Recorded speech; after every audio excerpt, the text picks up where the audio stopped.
décembre, 8h moins 8, vous l'avez reconnu avec Oui, c'est vrai, je m'en suis le coup de rendu tête compte. pour renvoyer ses cheveux comme ça. Magnifique. Marie Mangebleu nous a rejoint pour nous faire découvrir une femme dont on parle pas mal en ce moment à l'occasion de la sortie de son livre. C'est au Danemark que tout cela se passe.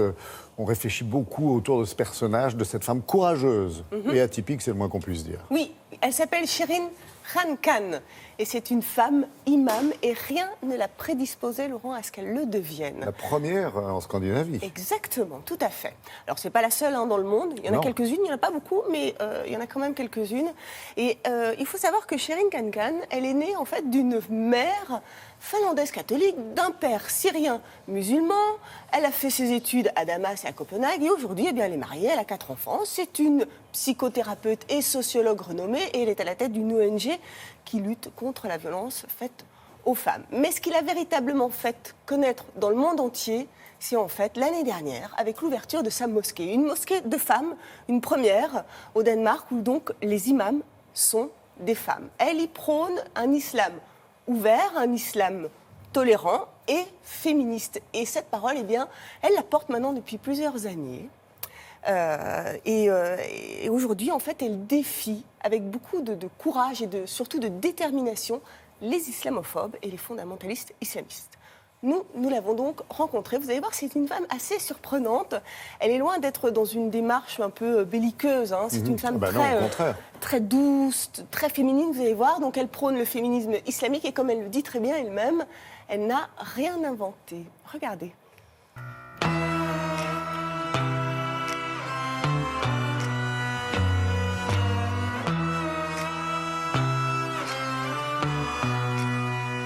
Shirin Khan, vous avez donc écrit La femme et l'avenir de l'islam, où donc vous prônez le féminisme islamique. Expliquez-moi ça.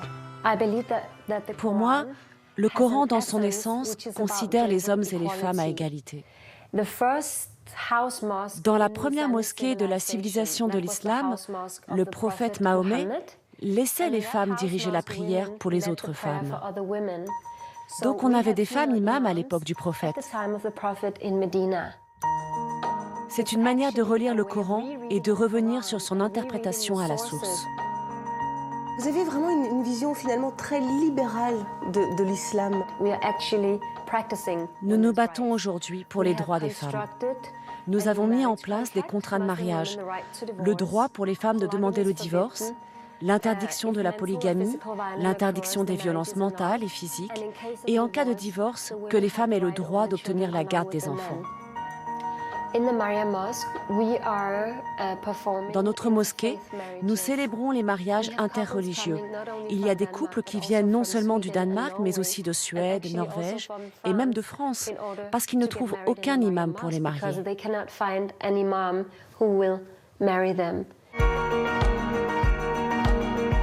Vous défendez l'islam dans une période qui est quand même critique. Est-ce que ça, c'est pas un combat un peu trop compliqué? Je me suis préparée pendant de nombreuses années. Et quand vous devenez une imam femme, je savais que j'allais avoir des opposants. Comme ma fille de 13 ans dit si bien, « Pourquoi tu ne fais pas un job normal? Pourquoi as-tu voulu devenir imam? C'est difficile, dangereux, ça m'inquiète. » Et en même temps, elle est tellement fière. Elle comprend que quelque chose est en train de se passer. Aujourd'hui, on a quand même le soutien de beaucoup de musulmans dans le monde entier qui veulent changer le récit de l'islam. Un islam plus spirituel, une approche plus moderne pour mieux le comprendre.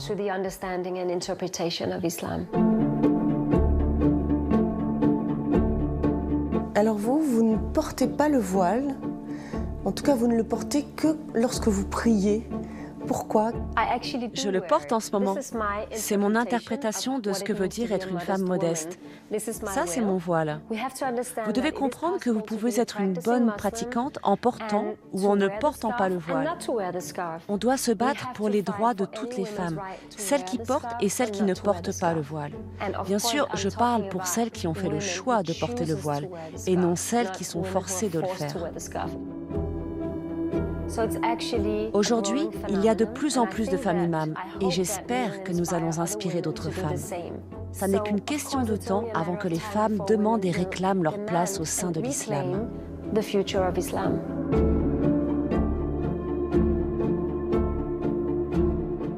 Voilà, et donc, tout ça à travers un livre, pour faire connaissance avec oui, cette femme. Oui, tout à fait. Sherin Khan, c'est la femme et l'avenir de l'islam. C'est vraiment le combat d'une femme qui se fait vraiment en douceur et de manière très prudente aussi. Elle le raconte très bien dans ce livre. Elle raconte aussi sa vie, son combat, bien sûr, et puis tous les sacrifices que demande son engagement. Voilà. Merci beaucoup.